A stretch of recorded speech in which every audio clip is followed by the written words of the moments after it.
Buenos días a todas las personas. Estamos aquí para iniciar la segunda semana del curso intersemestral Disolutas y Disipadas. Hoy vamos a ver el tema filosofía y escritura. Y lo que es esta semana, vamos a ver ahora mujeres del siglo XX.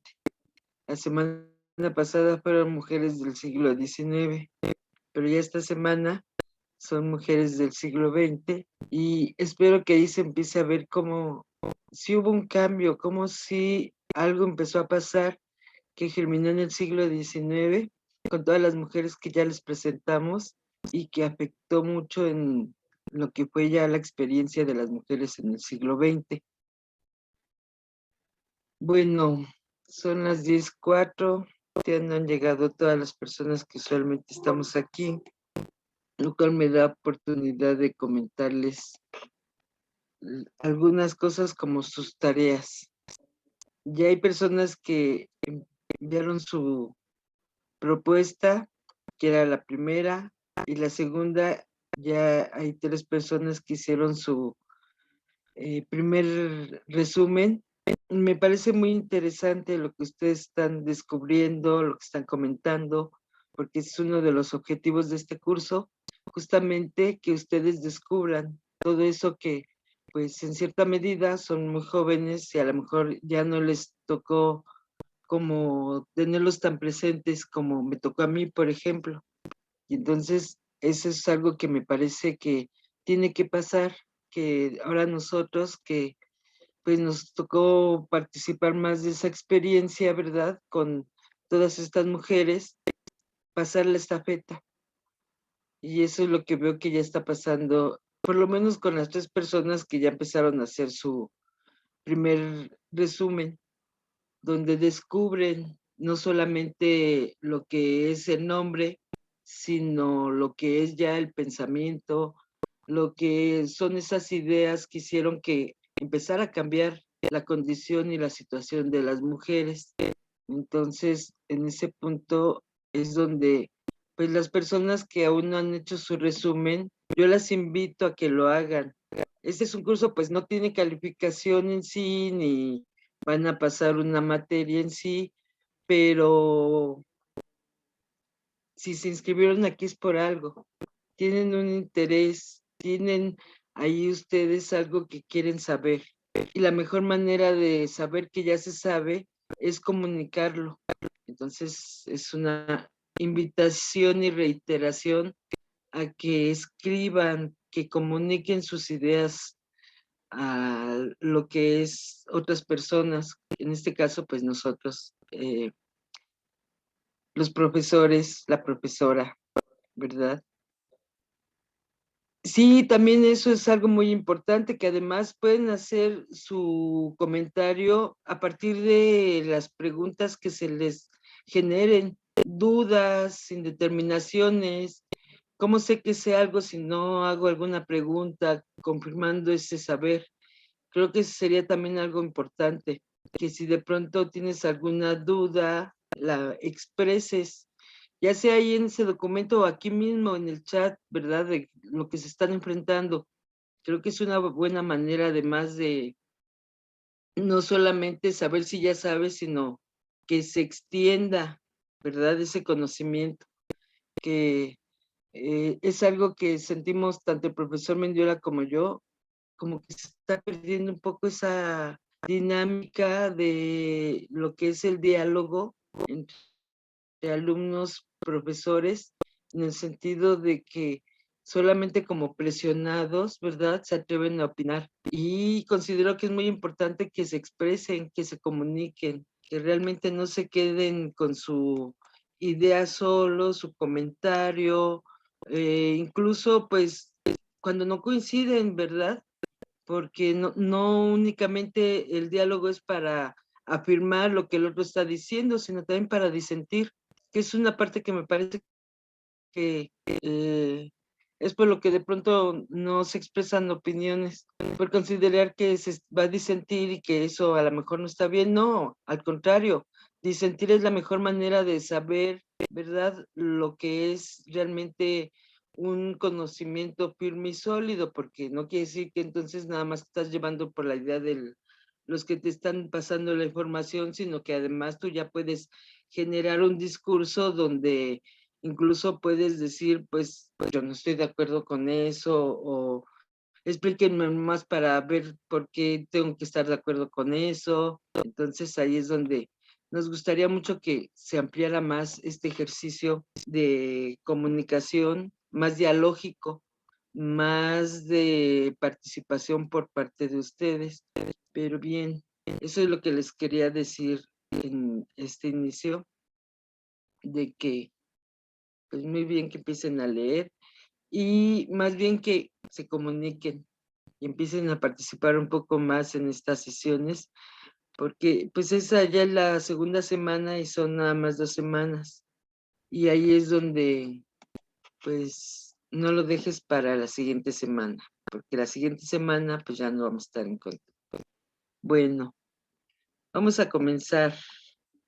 Ya hay 8 personas participando, me parece que pues ya son las suficientes, ¿verdad?, para iniciar esta sesión. Voy a poner mi presentación para presentar el tema, quede en la grabación, ya lo estamos grabando, y para que empecemos con el tema de hoy.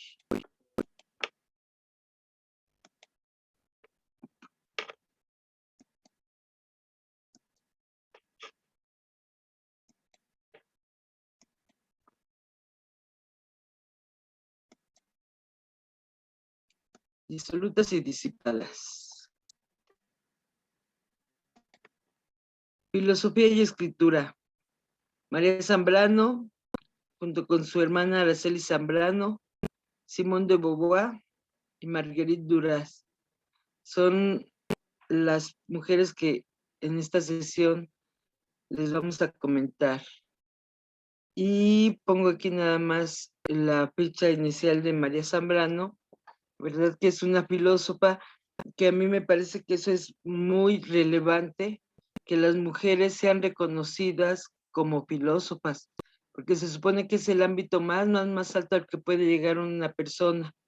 Y este campo es donde más trabajo ha costado que les dé la apertura a las mujeres, justamente por ese inconveniente, ¿verdad?, ese prurito, ese que considerar que las mujeres no piensan. Pero como ya vimos la semana pasada, pues no piensan porque no las dejaban estudiar. Y lo que se ha demostrado es que una vez que las dejan estudiar, pues alcanzan los más altos niveles del pensar, como es el caso de María Zambrano, que es realmente un personaje muy interesante. Aquí está con Luis Cernuda, que ya también es un poeta que salió la semana pasada, junto con lo que fue Concha Méndez, ¿verdad? Entonces, pues son muy de la generación, ¿verdad?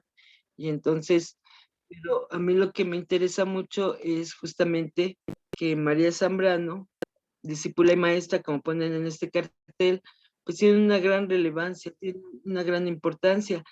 Y pues ya después de su muerte, ¿verdad?, es donde también se ha seguido leyendo, porque su filosofía es muy interesante y además que pues realmente está pensada desde este lado del ser mujer.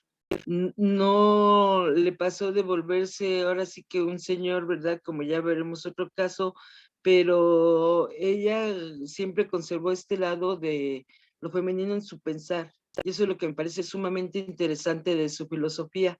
Pero bueno, el que nos va a hablar de María Zambrano es el profesor Mendiola, al cual pues le cedo la palabra, porque realmente él ha estudiado con un cuidado, un amor, una pasión que pues yo me quedaría corta de hablar de ella. Entonces prefiero que ahí sí que él les cuente toda la experiencia a María Zambrano. Entonces, pues, profesor, le cedo los controles.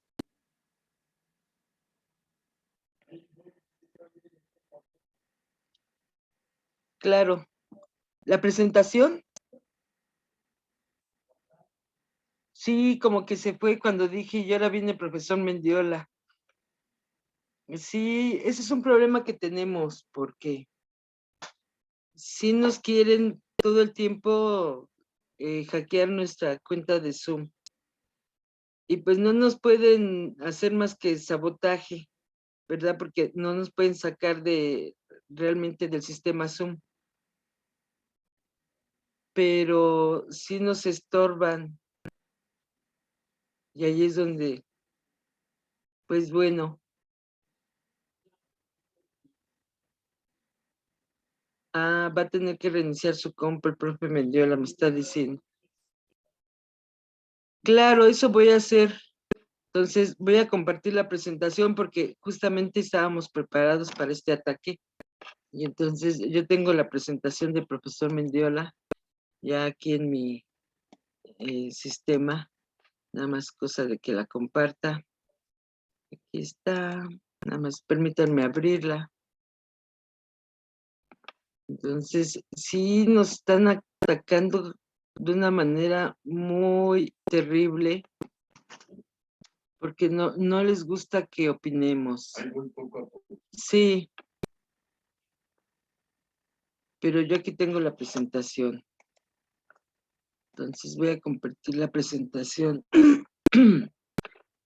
que que preparó el profesor Mendiola.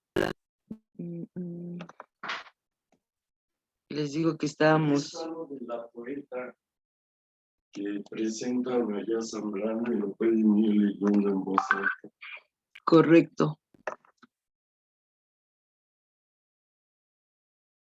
Nada más que tengo que cerrar mi otra presentación para que no me interfiera.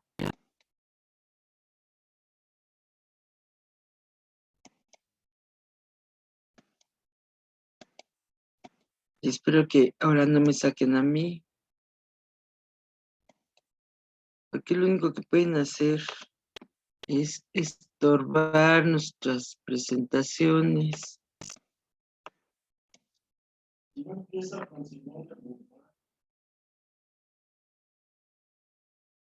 Esa podría ser otra también, ¿verdad? Ya abrí tu presentación. Pero si te tardas mucho, pues a lo mejor sí empiezo con Simón de Beauvoir mejor. Como tú creas que sea mejor, igual puedes leer esas notas. Pero si prefieres, empiezas y Creo que sí es lo mejor, para no andar a saltos.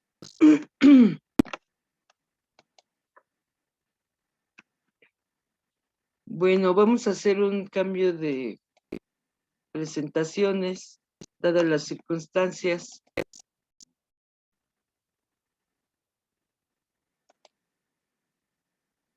Entonces, vamos a empezar mejor con Simón de Beauvoir. Porque, pues, este orden que yo tengo es en el orden en que fueron naciendo, está en orden cronológico. Pero a la hora de la hora diré, eso no importa tanto, sino lo que ellas pensaron. Y pues son prácticamente de la misma generación, ¿no? Además, no pasa nada, que nos saltemos el orden.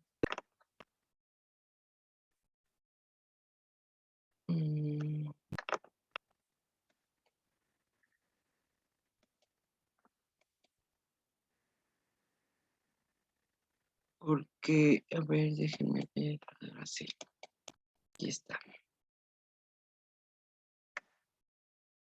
Porque María Zambrano es de 1904 y Simone de Beauvoir, esto es todo el tramo María Zambrano. Aquí tengo a Simone de Beauvoir.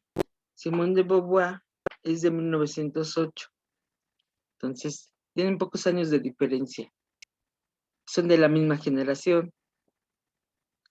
Y lo que me interesa mucho de Simone de Beauvoir es que es otra filósofa, ¿verdad? Ahora, ella es filósofa existencialista y también tuvo que ver con activismo político, feminismo, teórica social. y sobre todo escritora. Si algo tenía ella es que escribía muy vastamente. Todo lo que tiene que ver con su pensar, ¿verdad? Lo dejó por escrito. Y además tenía la vertiente, por un lado, de lo que era su expresión de filosofía, sus escritos teóricos, sus escritos políticos, pero tiene una beta que es de la literatura también, que es muy vasta también, y pues ahí es donde además no solamente se quedó en uno de los lados, ¿verdad? De puro pensamiento, digamos, de ensayo, sino que le entró también a la literatura, y ahí es donde también me parece muy interesante lo que ella hace con la literatura. Puso muy en claro el asunto de la liberación de ser mujer al escribir sobre el segundo. La mujer no nace, se hace, porque entonces la posibilidad de considerar no hacerse mujer. Y eso es algo súper importante y el punto clave de arranque de mi reflexión, justamente esta frase de la mujer no nace, se hace. Súper importante que ella empezó a afectar más allá de las personas que la leían, justamente con este ensayo de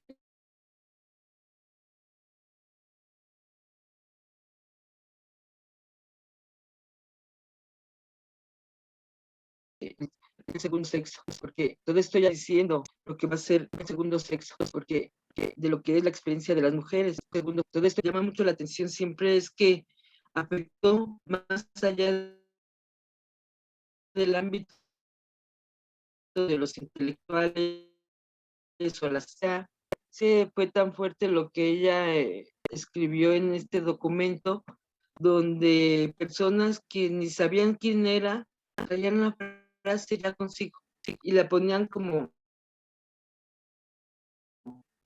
un argumento. Y entonces ahí es donde, pues diré, ahí es donde empieza mi rebeldía, justamente con esta frase, con mi experiencia personal. Y aquí sí les hablo un poco.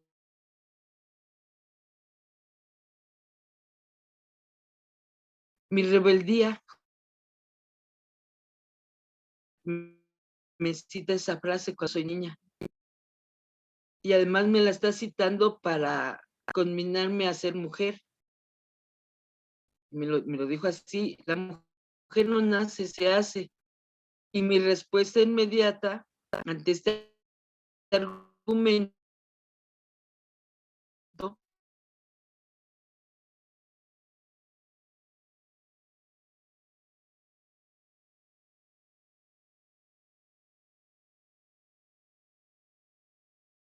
no nacían, se tenían que hacer. Y entonces ella me lo puso para conminarme a ser mujer. Y entonces yo lo que le respondí, cuando ella me lo dijo, tendría yo como 9, 10 años. Si la mujer no nace, se hace, entonces no me hagas mujer. Y ahí empezó un pleito entre mi padre, entre mi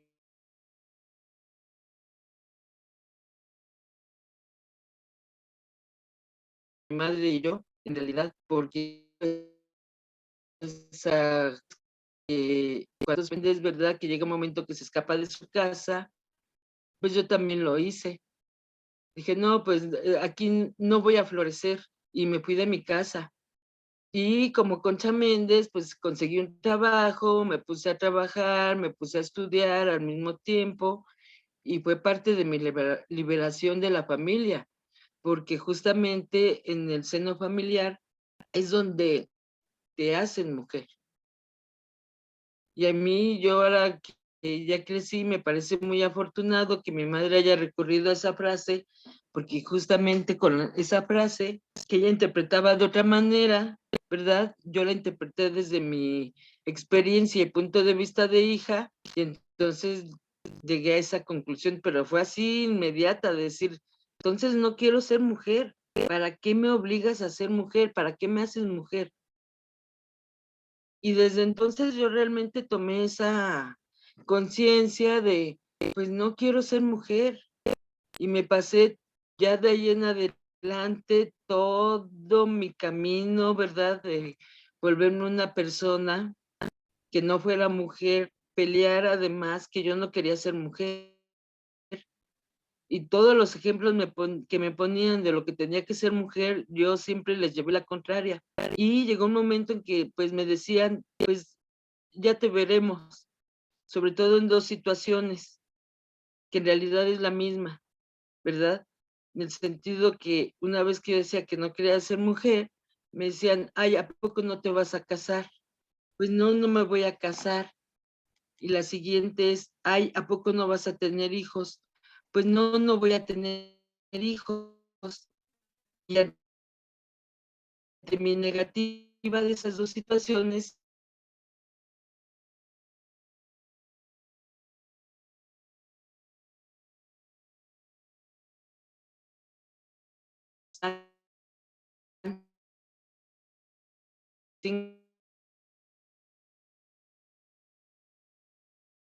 cinco años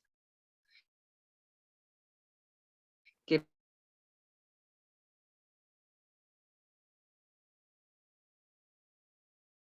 decir,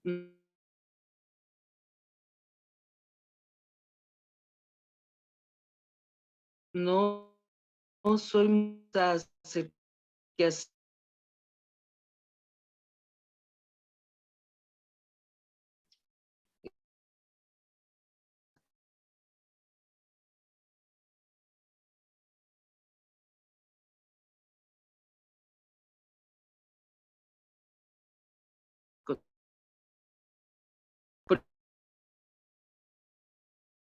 porque además mi experiencia de vida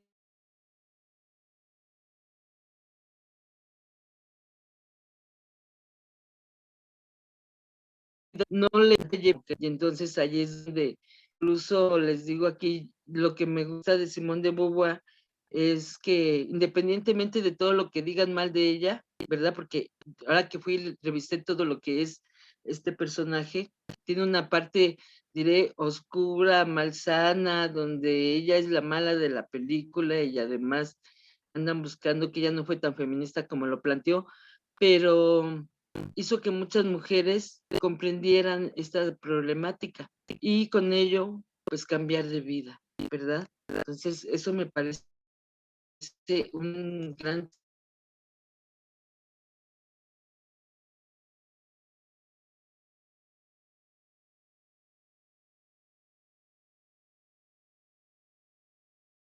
un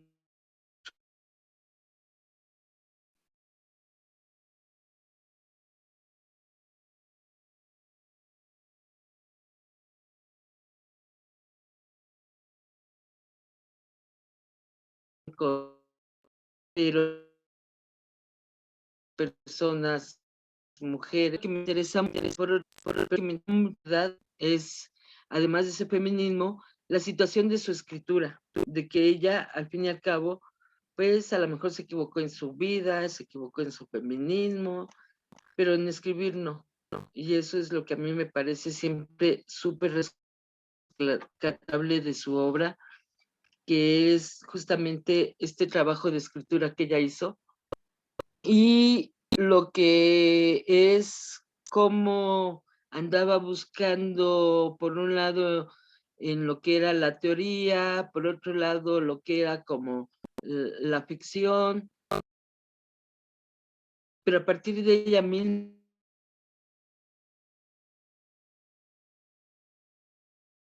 de su historia de vida,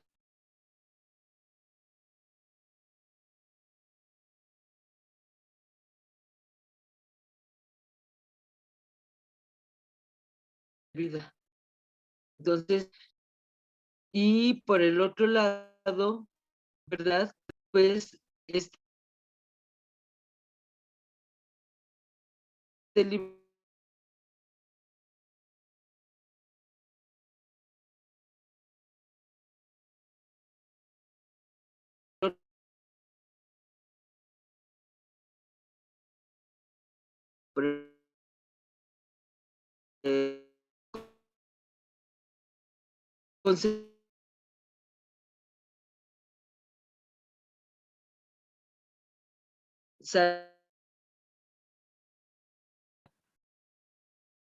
pero ahora que han publicado esta novela de Inseparable, que además la publican póstumamente, pues voy y la reviso y pues realmente no veo mucho la diferencia entre una y otra.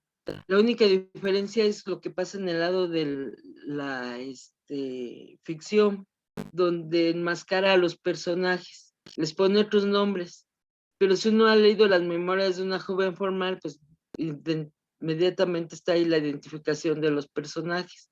Y además, pues vean la novela que fue publicada, este es el ejemplar que apareció en la traducción en inglés, pues tienden a poner justamente fotografías de su vida de ella, de esta amiga de la cual cuenta aquí, porque de eso se trata, las memorias de una joven formal, que es lo que además a mí me parece muy bueno, interesante, y desde el lado del feminismo, que lo que cuenta es su experiencia que tuvo al conocer a una amiga, su primera amiga, y cómo esta amiga se le volvió algo muy importante, un modelo y además no solamente una amiga ejemplar, ¿verdad? Que siempre la sorprendió, sino que además fue el germen de su amor por las mujeres, porque llega un momento en que ella misma se cuestiona de no estaré enamorada de ella, no será algo más lo que a mí me hace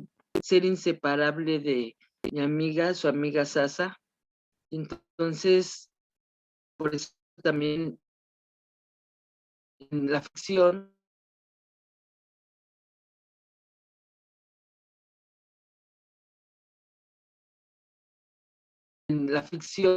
¿verdad? Pues estas cosas al final, todo lo que ella hizo, pues realmente estaba muy imbricado con su experiencia de vida, tanto lo que eran los ensayos como lo que eran la ficción, las novelas. Y entonces ahí es donde me parece su escritura muy interesante porque no está desligada de su persona. Aquí está otra de estas fotos con su amiga Sasa, ¿verdad? Y vean cómo además ya cambió la manera de pensar a las mujeres. Aquí ya no están con esas faldas largas de las mujeres del siglo XIX. Aquí las mujeres ya pueden enseñar las piernas, aunque sea abajo de la rodilla. Y además andar con los brazos descubiertos, por otro lado, y asolearse, porque aquí están en el exterior, ¿verdad? Están como en un campo. Y digo que están como en un campo porque ahí se ve la vaquita de fondo. Han de estar en una granja. Que pues era la manera en que se hacían las vacaciones, porque cuando Simone de Beauvoir es niña, ya no había todo este conglomerado de, diré, corredores turísticos, ¿no? De vacacionar. Y entonces una manera de salir de la ciudad, irse de vacaciones en los periodos escolares, era justamente irse al campo a granjas que pues ahí alojaban a pues personas para que estuvieran ahí un tiempo, o familiares que venían de la ciudad. Entonces se ve que ahí está en una granja justamente, o sea que anda de vacaciones. Y lo que les digo es ya el cambio de indumentaria, donde ya las mujeres empiezan a mostrar más piel y además ya no tienen que estar todo el tiempo huyendo del sol, lo cual les decía redunda en su salud física de las mujeres, porque el sol es importantísimo para estar sano. Y entonces en el siglo XX se va a dar también este cambio de pensar que las mujeres pues tienen que tener también una salud física, que no tienen que estar todo el tiempo en interiores, sino que ya tienen que salir a solearse, y eso pues es cosa muy buena. Esta es justamente la primera foto que entiendo se puede encontrar de la pareja Sartre-Simone de Beauvoir, ¿verdad? En 1929 se supone que es su primera salida. Y pues aquí se ve que están como en una feria, y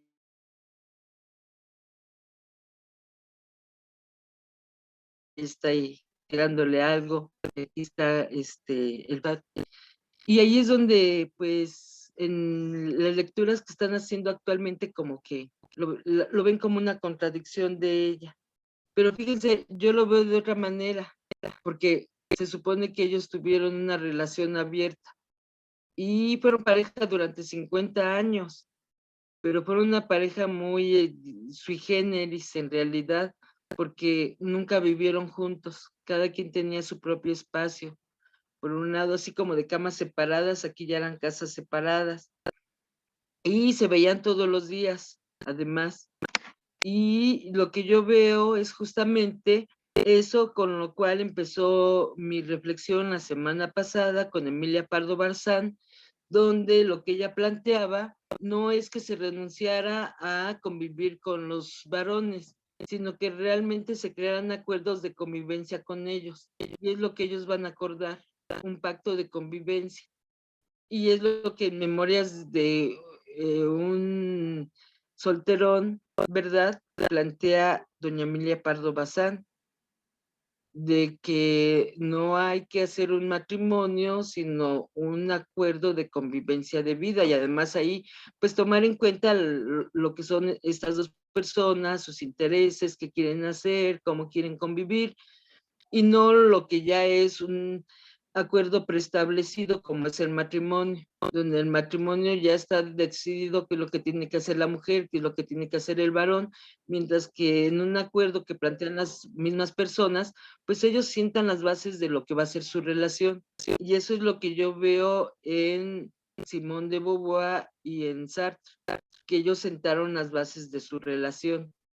Y pueden ser súper criticados y no les pueden gustar a otras personas, pero yo veo que justamente este es un claro ejemplo de lo que planteaba Emilia Pardo Bazán, porque justamente lo que ella veía como un problema de, bueno, si ahora nos separamos, varones y mujeres, y los dos solteros, y haciendo lo que quieren, ¿por qué no pueden crear acuerdos donde quieren? Y eso es lo que van a hacer. Aquí está Simone de Beauvoir, que además, cuando fumar era una de las cosas que va a pasar en esta liberación de las mujeres es que empiezan a, pues, hacer cosas que se supone que estaban prohibidas, como fumar. Se supone que fumar era para los señores. Y pues aquí ella está otra vez como Virginia Woolf, ¿verdad? Pues practicando la actividad de fumar, porque además en esos momentos fumar era así como algo donde era como para concentrarse en algo, sobre todo en estas cuestiones de leer y escribir. Es como lo que tenía el tabaco, ¿no? Por la cuestión de que, pues, como lo que tenía el tabaco, ¿verdad? Ella era una mujer liberada, y se supone que las mujeres liberadas podían hasta fumar.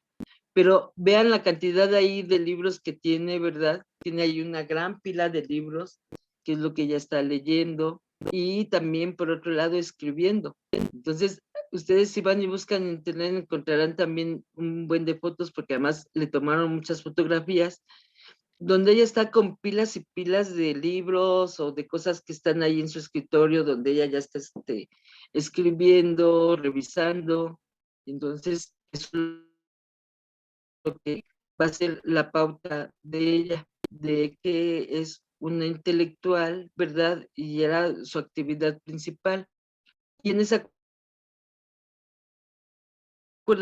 son de los que también muy interesantes, porque quienes son modelos de mujeres donde no necesitaron de las criaturas para desempeñarse, ¿verdad? Como lo que querían ser. Y además, pues, nunca les faltó esa función maternal. Entonces, también eso es lo que me gusta mucho de ella, porque, pues, para mí siempre fue justamente un modelo de decir, pues es que se puede vivir sin hijos, no los necesitas, a menos que, ¿verdad?, seas propietaria de algo, que es lo que le va a pasar al final, que de las cosas que no acordaron, pero después les pasaron a tanto a ella como a Sar, es que buscan herederos. Como no tuvieron hijos, pues terminan buscando herederos, y el primero que lo hace es Sar, ¿verdad?, que adopta una discípula, pero la adopta como su hija y se queda ya como la que va a ser la heredera de sus bienes, sobre todo su obra, y ella también va a hacer lo mismo, ¿verdad? En esta situación de que cuando llega un momento en que ve que pues no tiene descendientes, quiere que quede su obra en manos de una persona concreta, pues con Silvia Lebón la va a adoptar y es la que es la heredera de toda su obra, de todo su pensar, y que además pues es la que hasta en este momento todavía pues sigue ahí gestionando, ¿verdad? ¿Qué se publica, qué no se publica? Y incluso dirían unos hasta censurando, ¿no? Lo que es respecto a las publicaciones póstumas de Simone de Beauvoir, porque lo que se ha dedicado Silvia Lebón justamente a cuidar la obra de Simone de Beauvoir, y como dejó muchas cosas ahí, por un lado terminadas, otras inconclusas, pues se ha dedicado a publicar todas esas cosas ya póstumamente. Y de las cosas que es el personaje Silvia Lebón, que pues le critican, es como ella se le mimetizó. Es por lo que puse aquí esta fotografía, donde se ve que están en un meeting, ¿verdad? Están ahí gritando consignas, y pues vean cómo se peina igual que Simone de Beauvoir, Silvia Lebón, y se viste como ella se vestía, y pues ya es una persona pues de la tercera edad en este momento, y nunca cambió de peinado, como que ya se lo dejó para que realmente se viera que ella era la hija de Simone de Beauvoir. Ahora, si ustedes van y buscan en internet, se van a encontrar unas críticas que dicen que Simone de Beauvoir traicionó su maternidad porque adoptó una niña, y que ahí ella se estaba retractando de decir que no tuvieran hijos. Y dices, no, espérate, o sea, a Silvia Lebón la conoce ya bastante grandecita, cuando ella ya tiene 19 años. Y cuando la adopta es hasta los 80s. Entonces, tampoco es esa historia que ahora se quieren inventar de que ella traicionó su situación de renuncia a la maternidad, cuando más bien lo que ella andaba buscando no era satisfacer una cuestión de maternidad, sino de propiedad privada. Y son dos cosas bien diferentes. Entonces, no es que ella de pronto haya querido educar una criatura,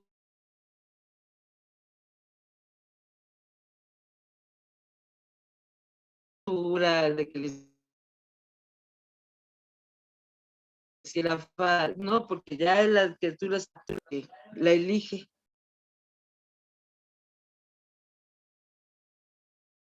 que ya también a mí ahí es donde, porque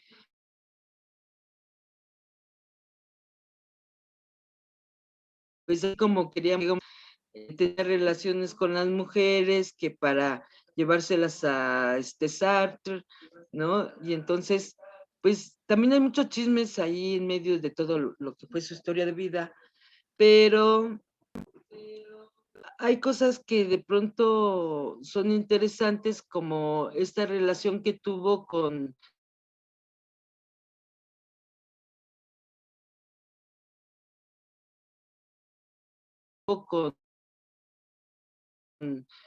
eh, Violeta Leduc, que es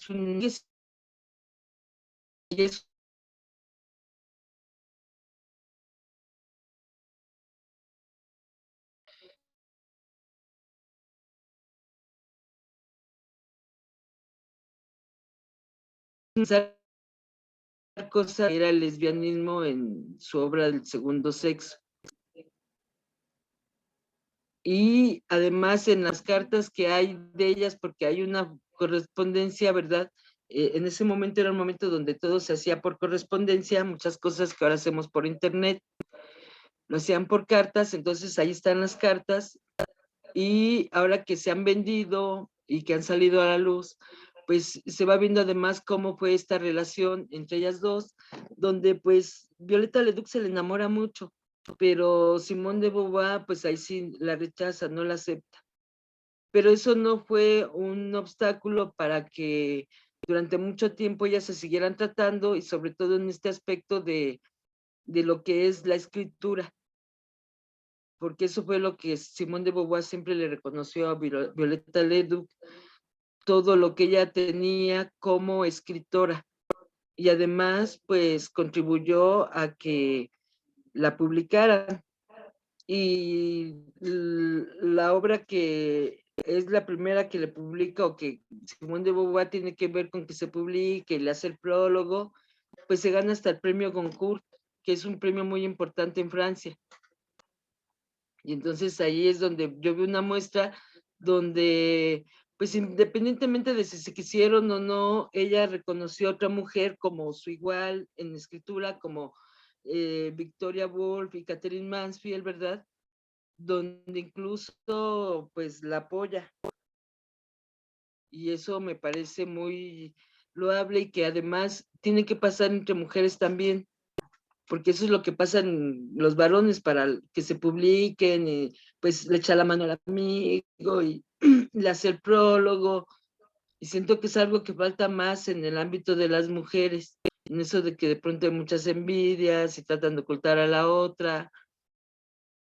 Entonces yo aquí también veo un ejemplo, ¿verdad? En contra de todos esos chismes que se les hicieron, y que si la rechazó y que no, pero siempre la apoyó en esta parte de reconocer que era una gran escritora. Y además, fíjense, todavía está por ser descubierta. Ahí la dejó, no la dejó Simone de Beauvoir de tarea, porque además son unos relatos de muy femeninos, pero desde el lado de esa experiencia terrible de lo que significa ser mujer, y que además seas un personaje ya en tu vida personal, tu historia de vida, un personaje rechazado en la sociedad, porque hay cosas que ahorita ya se acabaron, pero que en ese momento existían, como era la situación de que te tacharan como bastarda, que es lo que le va a pasar a Violeta Leduc. Y una bastarda o un bastardo, ¿verdad? Era una persona que no había nacido de acuerdo a las leyes, ¿verdad? Sociales, que en medio de un matrimonio, sino que pues es una hija que no, que nació fuera del matrimonio, y en ese momento eso era muy pesado, que te tacharan como bastarda, y así se va a llamar su novela, una de sus novelas justamente. Entonces cuenta cosas además muy terribles de la época que a ella le pasaron, ella padeció, pero las va contando con un gran estilo. Y eso es lo que a Simone de Beauvoir también se le hace muy, pues la mujer más interesante que conozco, ¿no? Lo termina pues escribiendo. Y entonces ahí es donde me parece que pues Simone de Beauvoir, ¿verdad? No solamente de un discurso feminista, sino que además pues ayudó, contribuyó a que otras mujeres pues no quedaran en ese olvido, no quedaran despreciadas, porque pues además nadie la quería publicar a Violeta Leduc hasta que Simone de Beauvoir pues empieza a promoverla. Y ahí es donde me parece muy loable lo que ella hizo. Y pues ya lo que es al final de estos dos personajes, ¿verdad? Pues vean cómo está la tumba de ellos dos, en medio de todos los chismes, en medio de lo que consideran que hicieron mal, ¿verdad? Como pareja, porque hay un sector del feminismo que los sataniza y dice, no, qué horrible, es que no sé qué. Pues su tumba está llena de besos. O sea, van ahí personas, sí, me imagino que han de ser mujeres, pero igual son varones que se pintan los labios, ¿verdad? Para dejar ahí esa marca, la marca del beso, Y realmente yo cuando vi eso dije, oh, o sea, siguen ellos siendo ejemplo de algo de amor. En algo no se equivocaron, si su tumba está así, porque ese ya es el juicio de su posteridad y de la opinión pública, porque pues así como los llenan de besos, ¿verdad? Pues a lo mejor podrían ir y decir, te odio, tú maltrataste a las mujeres, pero no, está llena de besos. Y pues el símbolo del beso pues, es amor, es algo positivo. Y entonces pues están ahí ellos dos y siguen recibiendo besos. Y eso me parece súper interesante y ejemplar, además. ¿Quién no quisiera que su tumba estuviera llena de besos? Porque pues, hay gente que lo sigue amando. Y eso es que un amor trascienda a la muerte. ¿No es eso muy bonito? Bueno, hasta aquí llega mi reflexión de Simone de Beauvoir. Podría seguir hablando de ella, pero no tenemos tanto tiempo. Y aquí quisiera saber con el profe Mendiola si ya se conectó. A ver, voy a parar aquí un poco. Ya lo veo que está aquí en pantalla. Estoy Entonces, conectado. correcto. Entonces, Este, pues, entonces que hablamos con María Zambrano. Perfecto. Pongo ahí información en el chat desde el principio de lo que estoy diciendo acerca ahora de María Zambrano como disoluta y disipada. Y entonces señalaría con gusto para lo que ya planteaste que tanto Violeta Leduc, a la que admiro yo por pornógrafa, siempre ha estado su literatura en esa zona de la pornografía, donde me Claro, encantaría estar a mí, prohibida por todos, el mundo, así sotanas y es. sutanas, como dicen.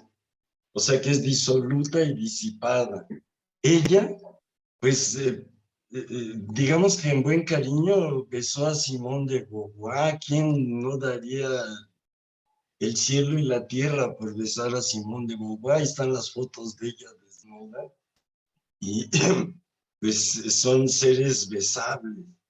Y Marguerite Duras, de la que vas a hablar al rato, otra terrible mujer que supo besar mujeres y ser pornógrafa, el amante.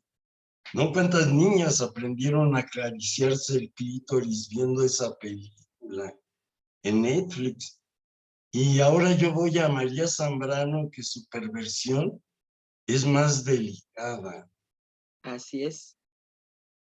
Ahí ya puse datos, yo le estoy queriendo interpretar muy feminista y desde situaciones de mujer,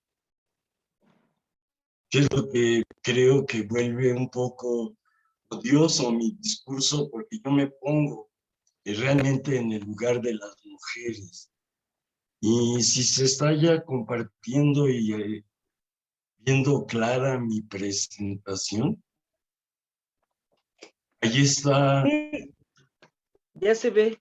sí, la foto que con un gran amigo ya muerto, Ramón Aguilar, consideramos que le expresaba íntegra a María Zambrano. Desde que ella decía, no faltará la mirada boba, maestro, que vea un varón afeminado, y no faltará la mirada boba que vean una mujer masculinizada, y no es María Zambrano, en ese neutro andrógino que a ella le encantó plantear, como disoluta y disipada dentro del discurso. Y está fumando. Sí, y por eso me encanta. Y si hay que sintetizarla, ya las feministas en español la sintetizaron justo en esto que podemos calificar como un grandioso meme. No todos los memes son la altura de la mente estúpida. Morenarca actual, populista, sino que todavía quedan mentes ilustradas, formadas para la libertad, la democracia y la república, y han sintetizado a María Zambrano como prefiere una libertad peligrosa que una servidumbre tranquila. Ahora van a ver en Tamaulipas lo que es la servidumbre tranquila al narco. Bien. Con María Zambrano chocamos con la Guerra Civil Española, es el momento histórico trascendental donde el discurso feminista político descubre que izquierda y derecha son la misma porquería. Que los El cuadrito, no anarquistas, sé si se podrá quitar o ya nos quedamos con el cuadrito. está el cuadrito, pues creo que es Sí, un estorbo que me pone las lentes pandrosas, ok. pero no estorba mucho, entendí. No, Bien. Entonces la guerra civil nos demostró que izquierda y derecha son la misma porquería. Los comunistas mataron anarquistas, los anarquistas mataron comunistas, los socialistas mataron anarquistas y comunistas, los anarquistas, los comunistas mataron socialistas, mataron católicos, se mataron todos entre sí los republicanos. En lugar de unirse contra el tirano y dictador populista Francisco Franco, se dividieron sus opositores y opositoras, y todo terminó en un desastre que hizo al feminismo alejarse de esta política vulgar, la de los machos, la de los narcos, la de los inquisidores de género. Y entonces yo hoy, para ir con ese dolor que va a marcar la vida de María Zambrano, la guerra civil española y la derrota total allí de las utopías de izquierda, recurrí esta vez al pensamiento de una poeta feminista española, básicamente de la edad tuya, profesora María Adela, de los 60, Mercedes Gómez Blesa. Es, como pedía María Zambrano, una gran intelectual, como plantea Amelia Valcárcel, ya se emancipó de la cárcel del sexo y no va a caer en la torpeza de ponerse etiqueta de género ni de algo. Las personas libres no tienen etiquetas. Y ella, haciéndose la pregunta con el problema de las etiquetas, si María Zambrano era feminista, escribe estas ideas feministas. María Zambrano encarnó perfectamente el arquetipo de mujer moderna o mujer nueva que se abrió paso en las primeras décadas del siglo. Fue una mujer transgresora y vanguardista al ser una de las primeras españolas en ingresar en la Facultad de Filosofía y en haberse atrevido a adentrarse en un terreno como es el del pensamiento, abonado hasta entonces al género masculino, haciendo caso omiso de la misoginia imperante todavía en muchos de los intelectuales del momento. Fue una mujer independiente que vivió de su trabajo y que ejerció de intelectual con una visión propia de la problemática de su época, generadora de opinión. Hay que sumar su firme compromiso social y político con la democracia y su lucha encarnizada contra el fascismo y el totalitarismo, que son el populismo de hoy, y que tuvo que pagar ella con un duro y largo exilio. Podemos decir, pues, sin lugar a dudas, que como mujer estuvo a la altura de su tiempo. Personificó el modelo de la Garzón, comprometida con su sociedad, aunque de un modo menos frívolo que Maruja Mayo o Concha Méndez, dos de sus mejores amigas. Concha y Maruja, vamos a decir que eran de comunicación y periodismo. María Zambrano era de filosofía. Pensó lo que las otras hicieron e hizo lo que las otras soñaron. Y así nos sigue diciendo Mercedes Gómez Blesa.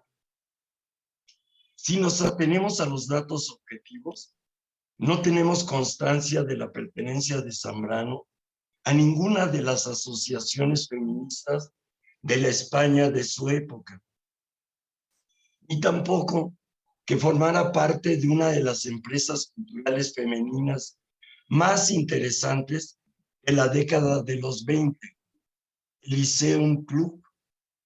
Aunque tuvieron una gran amistad con casi todas sus socias y con las principales impulsoras de las asociaciones de mujeres, Concha y Maruja. Podría preguntarse, ¿por qué esta reticencia de nuestra pensadora a inscribirse en estas asociaciones?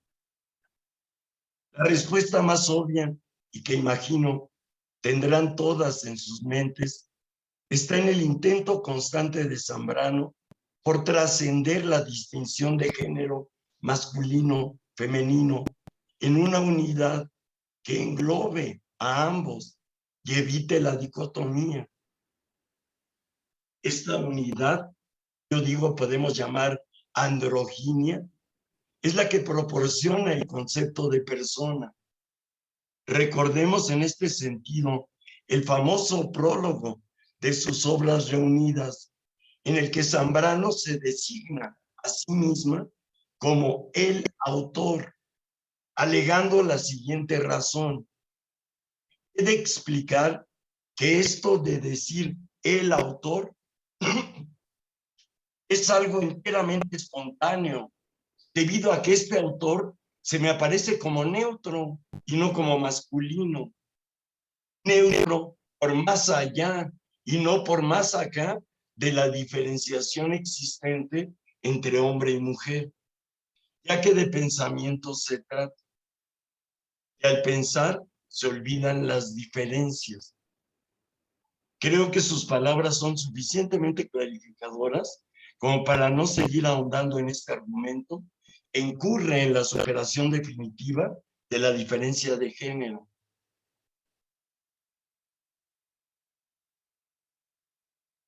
A pesar de esa reticencia a inscribirse en movimientos feministas, Zambrano comenzó justamente su andadura intelectual en 1928, colaborando semanalmente en el periódico El Liberal con una columna titulada Mujeres, en la que además de abordar temas relacionados con las nuevas inquietudes políticas de su generación, prestó especial atención a la llamada por entonces cuestión femenina, reflexionando sobre la dignidad política de la mujer, la esclavitud femenina, el papel de la mujer intelectual, la situación de las obreras, o uno de los temas que ahora gozan de una mayor actualidad, la violencia de género. En todos estos artículos encontramos una concepción feminista moderada, bastante similar a la sostenida, por ejemplo, por Carmen de Burgos en La mujer moderna y sus derechos de 1927, o a la defendida en los textos de María Lejárraga, también conocida como María Martínez Sierra, o como Clara Campoamor, o María de Maestro.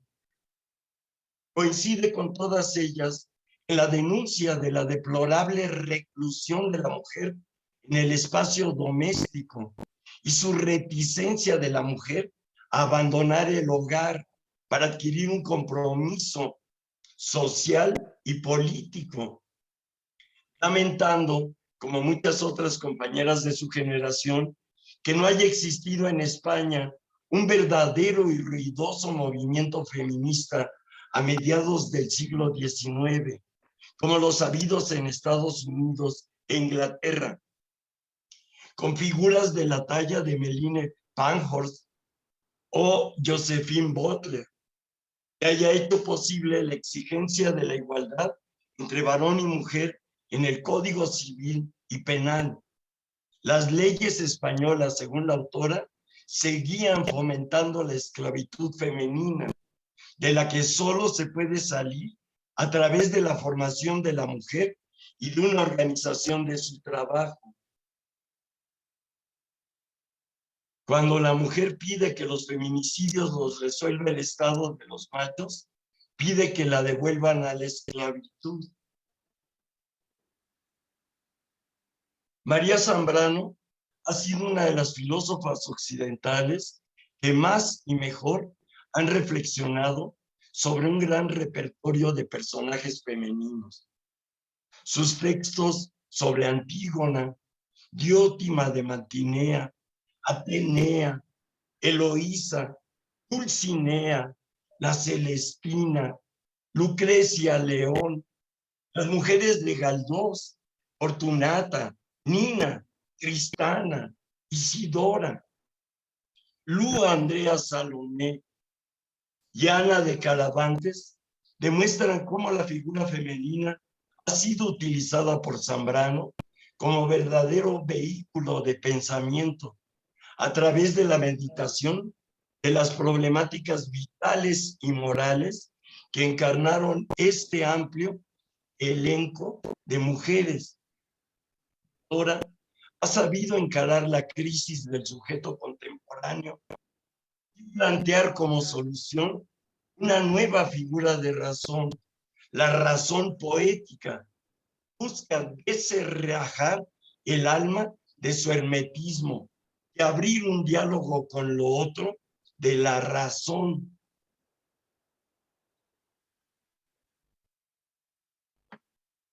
La obra más grandiosa que haya escrito una mujer filósofa hasta la fecha, no solo a mi entender, sino al entender de muchas personas de la tierra, es este librito, La tumba de Antígona, de Zambrano.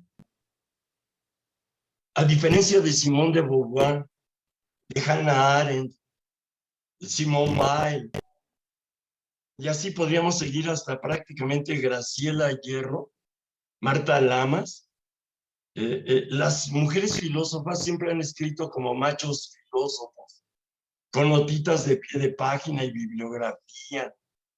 Y no consultes la Wikipedia porque te hace ignorante y esas tonterías de la escuelita. Una de Antígona está escrita como escribieron Heráclito o Parménides, como escribió Aristóteles o Platón, sin formato previo.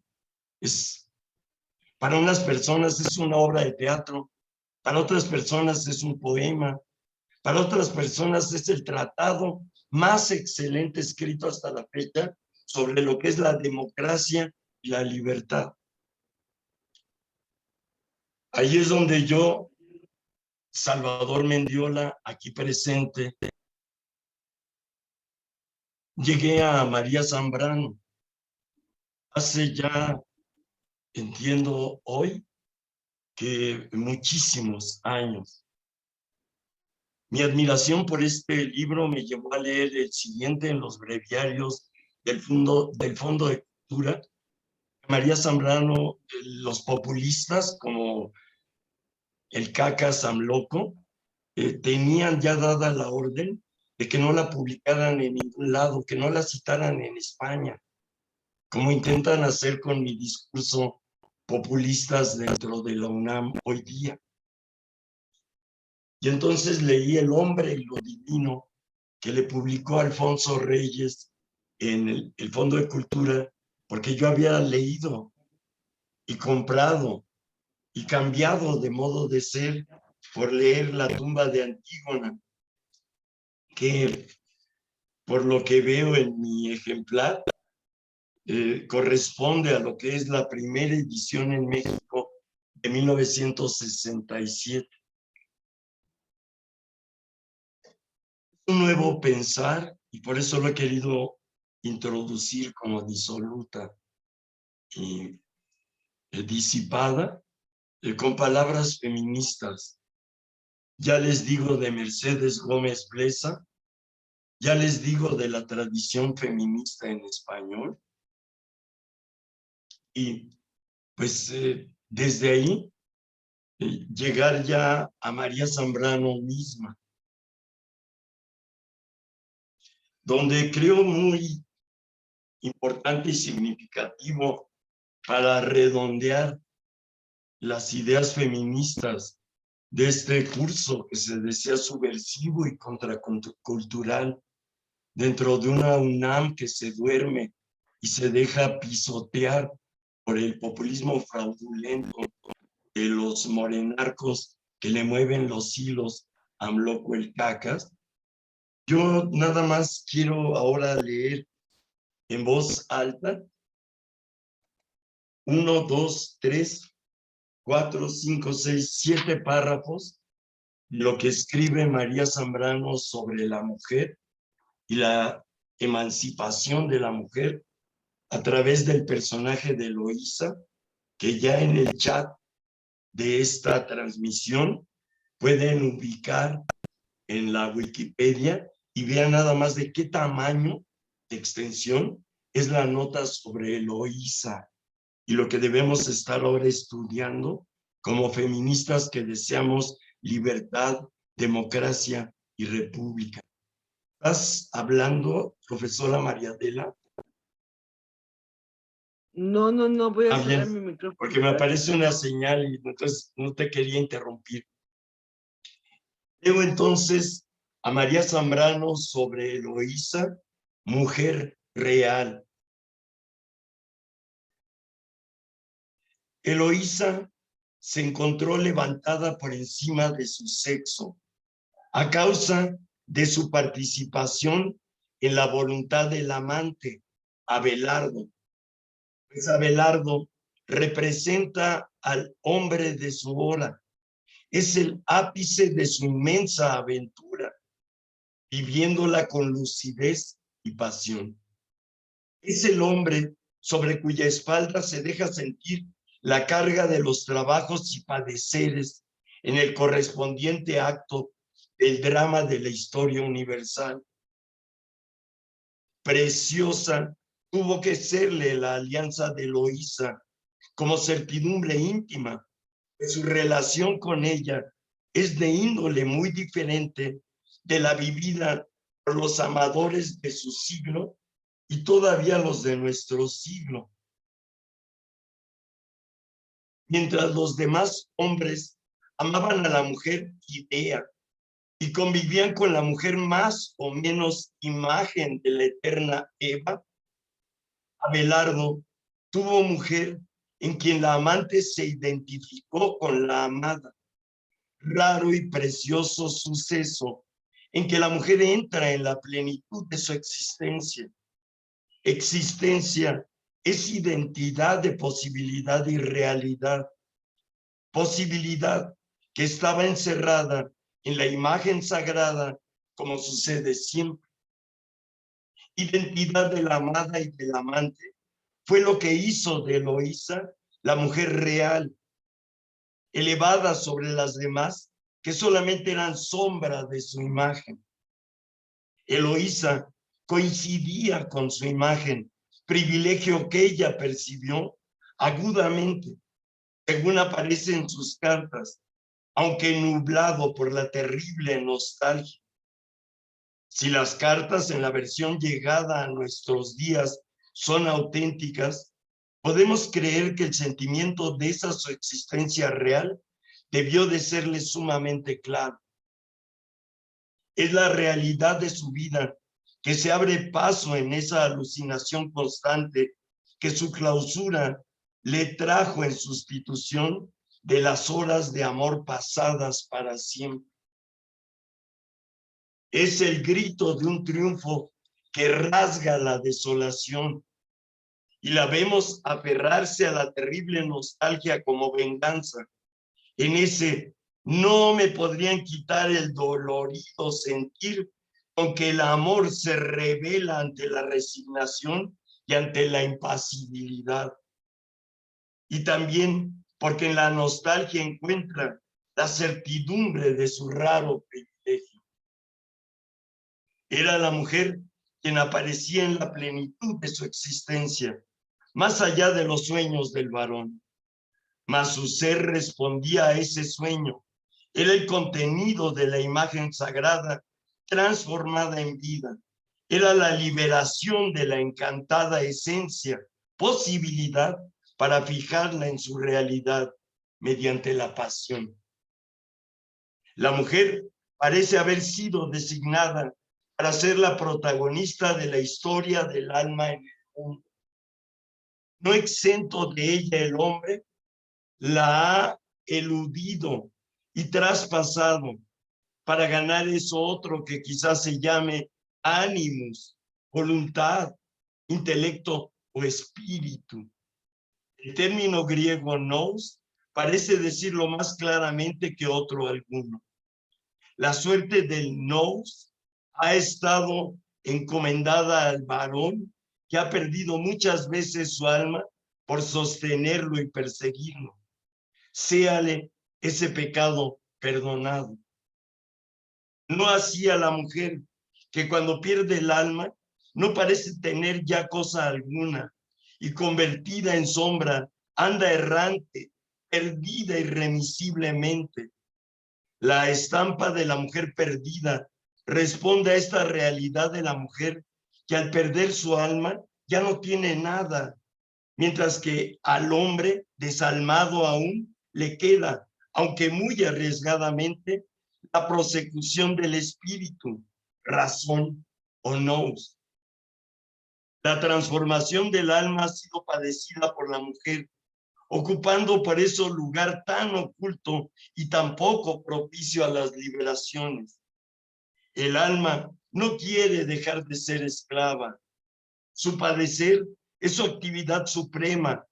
Cuando fundida por la adoración, llega por fin a transfigurarse en el objeto amado.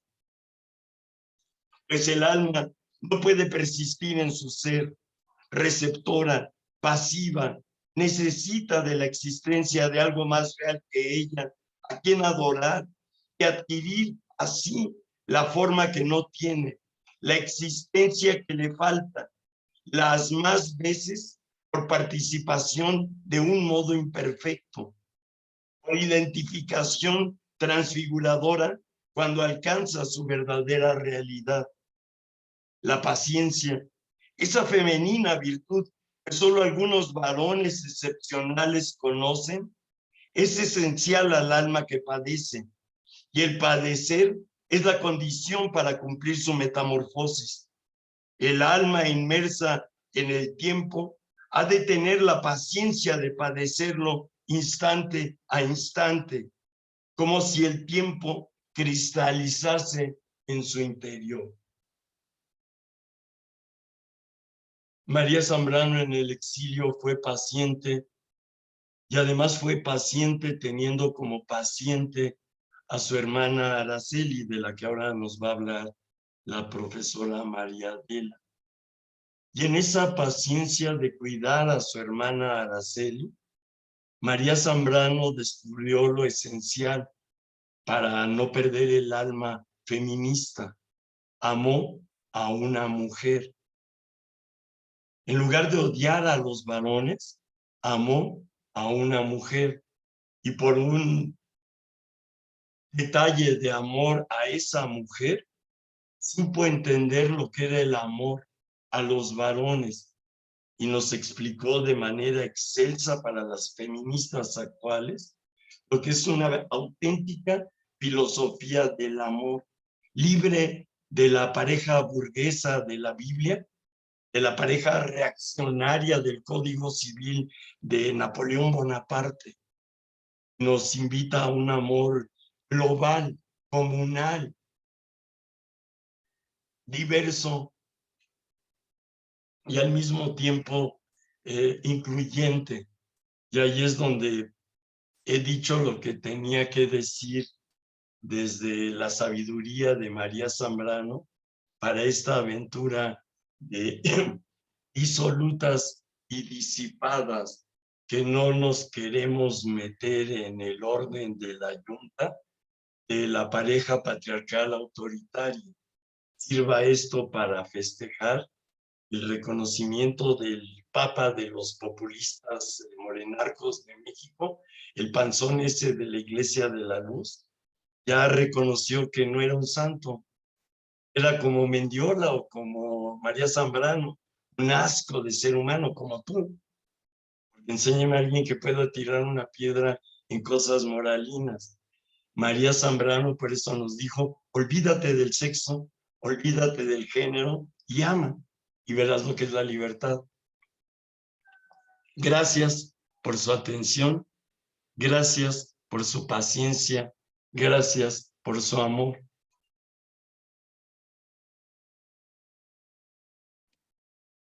Bien. Voy a compartir otra vez mi presentación, donde pues efectivamente diré, el lado disoluto de María Zambrano, yo lo veo en su hermana, justamente. Déjenme ponerlas desde donde va. Entiendo que ya está compartiendo mi pantalla de presentación. Correcto. Entonces, Araceli Zambrano, que ahora que estábamos preparando este material y me puse a buscar fotos de Araceli Zambrano y María Zambrano, que son hermanas, pues nos llegamos a preguntar en unas fotos quién era cuál, porque pues hay unas fotos donde se distinguen muy bien y hay otras fotos donde se confunden, porque pues eran hermanas.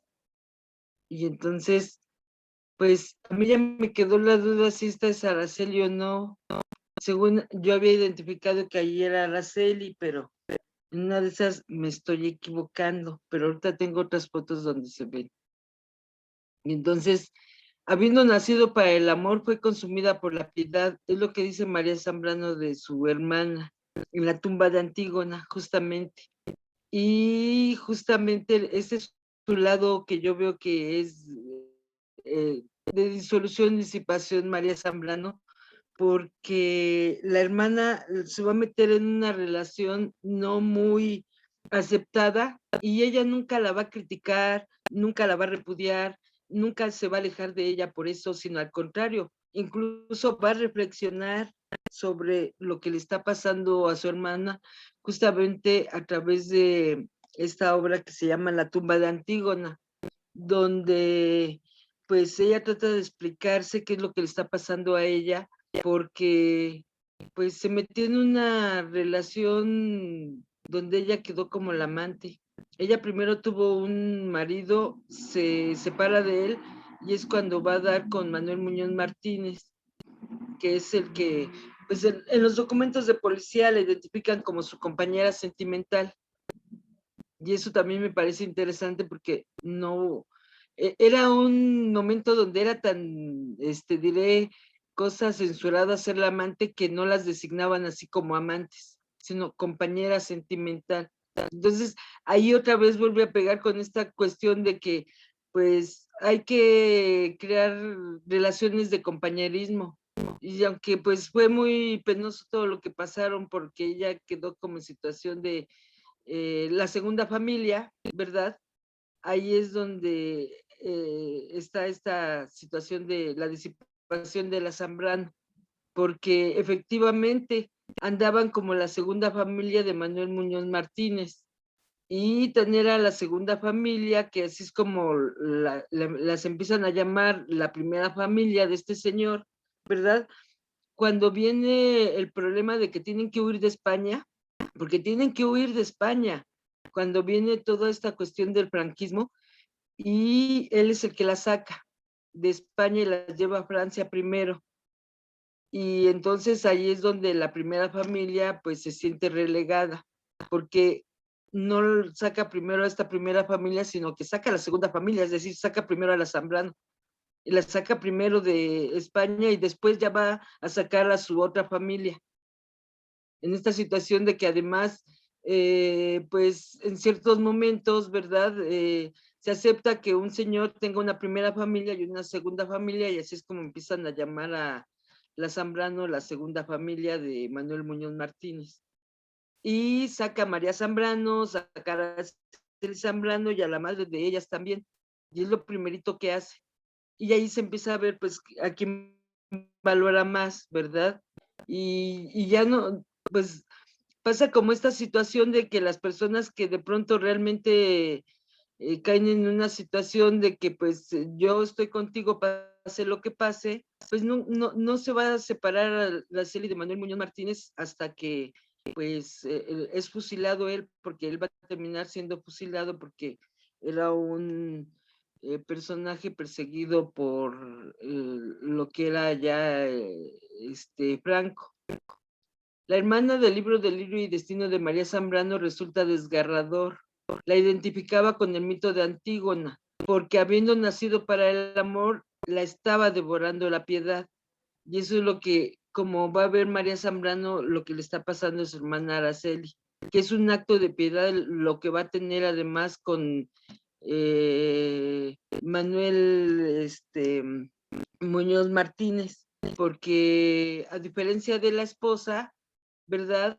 Que inmediatamente pues trata de que él arregle que regresen a España y ahora sí que él se las arregle solo, pues Araceli todo el tiempo va a estar pendiente de él cuando está en la cárcel. Y eso justamente María Zambrano lo ve como un acto de piedad, porque también ella bien fácilmente podría haberse ido con María Zambrano, que en Francia inmediatamente arregla para venirse a México y se la pudo haber traído y le dice que se venga con ella a México, pero Araceli dice que no. Araceli se queda ahí sabiendo que el otro está encerrado, sabiendo que además ella va a estar en una situación muy precaria y además es la que lo va a estar acompañando en todo ese tiempo que él está en la cárcel, pues llevándole cosas, llevándole comida, llevándole cobijas, llevándole tabaco, lo que se supone que tienen que hacer las buenas personas con gente que está en la cárcel, y más en una situación pues realmente de injusticia, porque pues fue injusto que Franco persiguiera a todas estas personas nada más por ser opositores. Y entonces ahí es donde es como lo explica María Zambrano, todo lo que le está pasando a Araceli, no como que se volvió loca de amor, sino que su corazón estaba lleno de piedad en el que en ese momento cae en desgracia. Y eso es muy cierto, porque cuántas mujeres no abandonan a los que dicen que son sus compañeros cuando van a dar a la cárcel. Entonces hay que tener además un gran corazón para no dejar a la gente en circunstancias adversas, y eso es lo que le va a pasar a ella. Y además en situaciones de mucha penuria, porque pues es la guerra, no es fácil conseguir alimentos, y luego lo que es la cuestión del clima en Europa, porque además todo eso está pasando en pleno invierno. Y entonces el invierno es muy terrible, hace mucho frío, no es fácil transitar, ir al lugar donde él está encerrado, y ella va a hacer todo esto por él.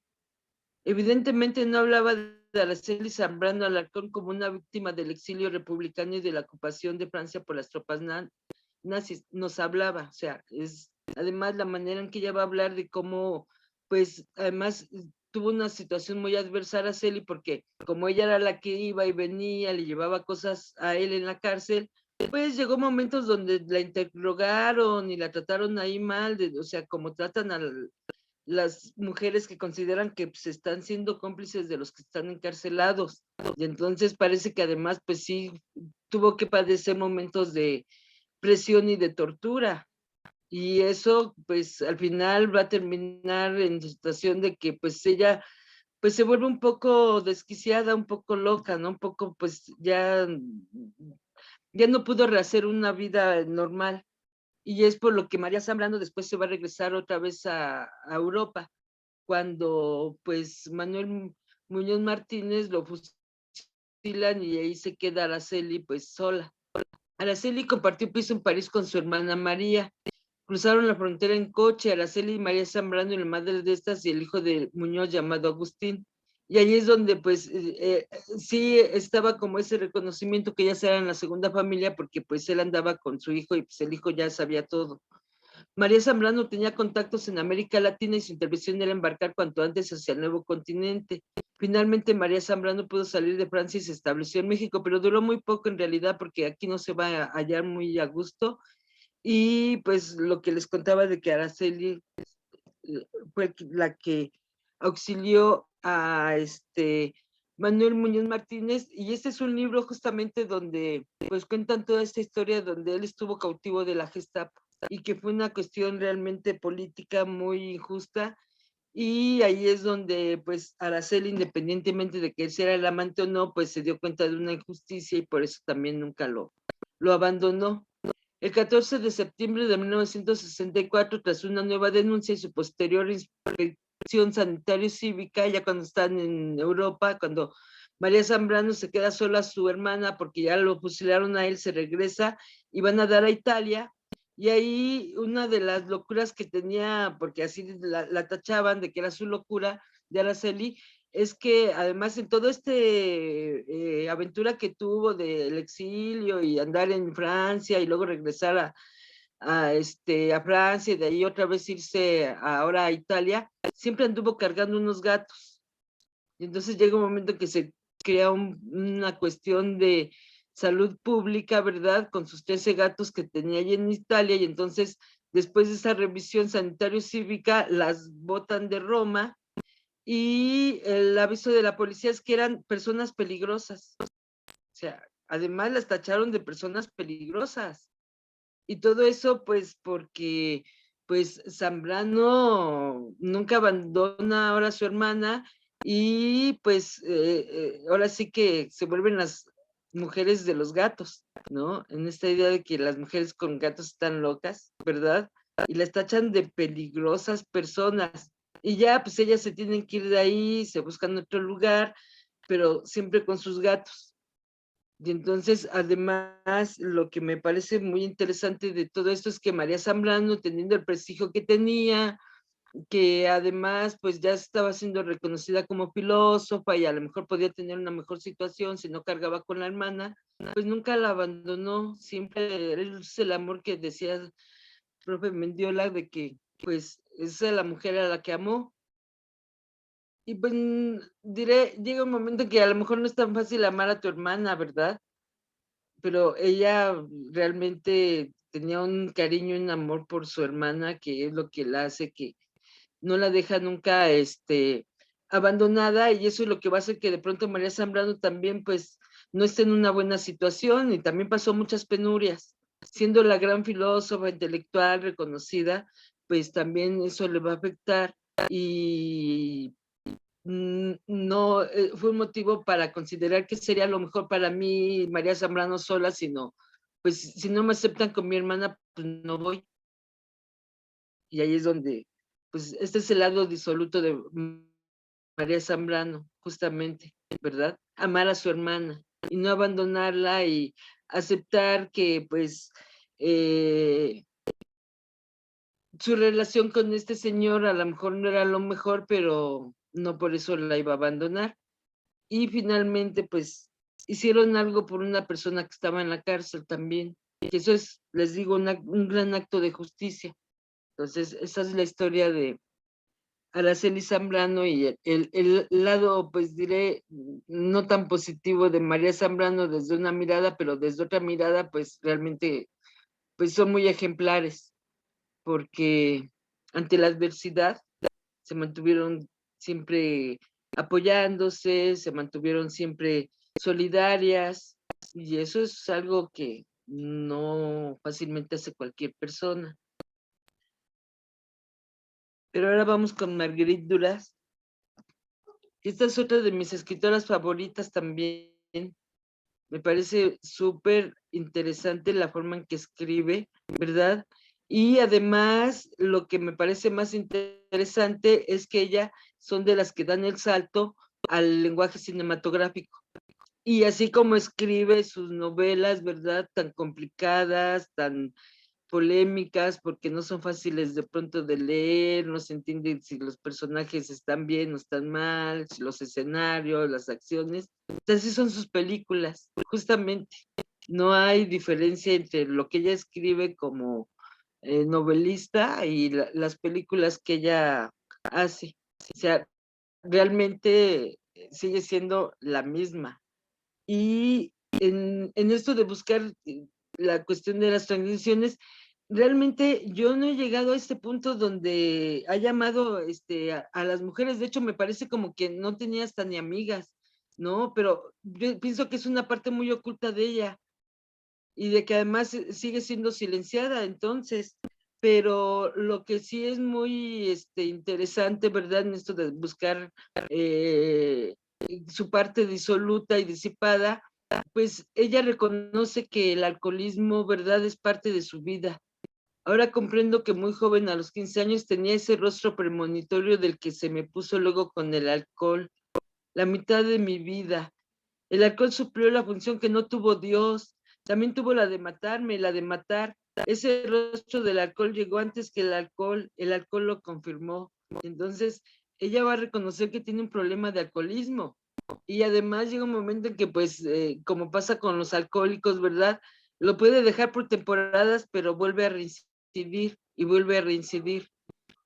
Y lo que a mí me parece muy excepcional es que en medio de su alcoholismo haya creado esta gran obra, porque no basta con ser alcohólico para hacer una obra y escribir como ella escribe, sus guiones de películas y su literatura.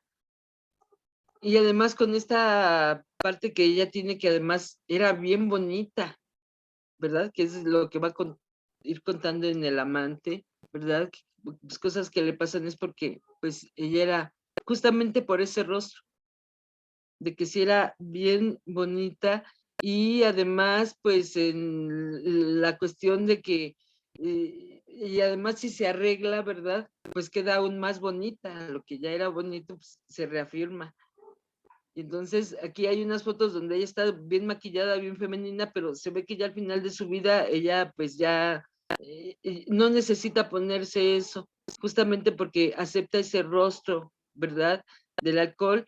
Y lo que a mí siempre me ha parecido bien interesante de ella es que además pues sabía lucir sus arrugas, porque se ve que en eso ella nunca tuvo problema, conflicto, ¿verdad? Como otras personas que cuando llega un momento ya no se quieren fotografiar, ya no quieren ser vistas porque ya se consideran ancianas, pero no, ella siempre pues fue muy fotografiada hasta cuando fue bien anciana y además nunca perdió algo que era muy interesante de ella, que además le gustaba vestirse como mujer, cierta coquetería, que siempre lo tuvo hasta cuando ella era bien ancianita, eso nunca lo perdió.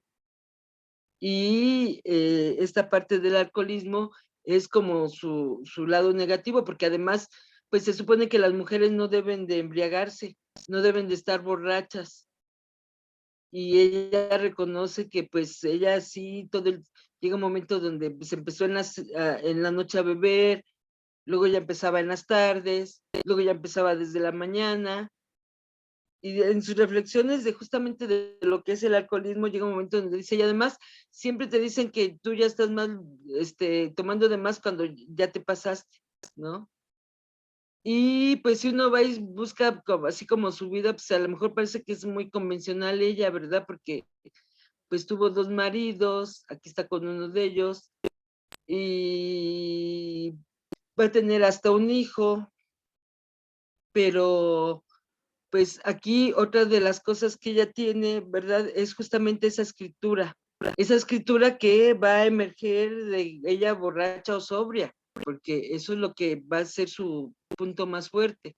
A partir de 1968, el estilo narrativo de Duras se volvió cada vez más abstracto. Eso es lo que a mí me gusta mucho, esta cuestión de la abstracción, porque realmente es donde se llega justamente a lo que es la expresión de un pensamiento, diré, de más alto grado, es justamente cuando se cae en la cuestión de la abstracción. Su estilo insinuante y su uso del lenguaje fue un tema de discusión recurrente entre los grupos feministas como la encarnación de la literatura femenina. Y además, ella que parece como que no tiene nada que ver con la cuestión del feminismo, ¿verdad?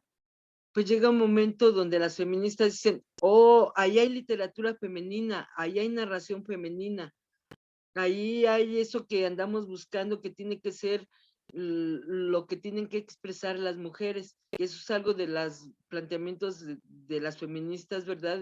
Sobre todo en esta cuestión de la escritura, de que la escritura refleje eso que es la experiencia femenina y que no tiene que ser un espejo de lo que es la escritura de los varones.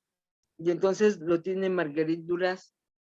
Su estilo teatral se volvió cada vez más experimental a lo largo de los años, estableciéndola como una de las dramaturgas feministas más importantes de Francia. Entonces, además, ¿verdad? Su estilo va a quedar justamente con ese sello de que ella expresa esa parte de lo femenino y lo de las feministas, ¿verdad? Aunque ella nunca se declare abiertamente feminista, creo que además ella le pasó de noche el feminismo, ¿verdad? Pero fue reconocida como una expresión de todo ello. Y en esta situación de que, pues, que hay una parte de ella que queda así como de pornógrafa también, ¿verdad? Pero desde el lado de lo femenino y de lo feminista, que son dos cosas que son sumamente importantes en esta experiencia de liberación de las mujeres, que se exprese lo femenino, que se exprese lo feminista, y además desde una experiencia de que, pues, en cierta medida, pues, es aceptada por el orden porque, pues, sus novelas tienen un gran reconocimiento, su literatura, o sea, ella ha sido muy reconocida por ser como ser una gran escritora. No es un lunar, no es una manchita, sino que realmente es una gran escritora. Y de las cosas que andaba buscando, ¿verdad? Y me encontré esta que me pareció muy interesante, porque fue expulsada del Partido Comunista Francés, en el que militaba desde 1943. O sea, va y se inscribe en el Partido Comunista, pero rápidamente es expulsada, porque la echaron, según consta en el informe de la Secretaría de la Federación del SENA, por ninfómana, arrogante y de moral ligera. Y ahí es donde se refleja este lado disoluto y disipado, cuando pues un grupo de señores muy, diré, tradicionalistas, ¿verdad? Por más comunistas que se abroguen, pues tienen un pensamiento muy cerrado y la califican de ninfómana, que ahí es donde está esta parte que digo, pues, quiero encontrar esa parte de Marguerite Duras realmente, porque si la están tachando de eso es por algo. Y pues arrogante, no lo dudo que lo fuera, porque pues ella sabía lo que valía como escritora y no dudo que tuviera esas arranques de, pues yo aquí la que valgo soy yo y no ustedes, ¿verdad? Y luego la cuestión de moral ligera.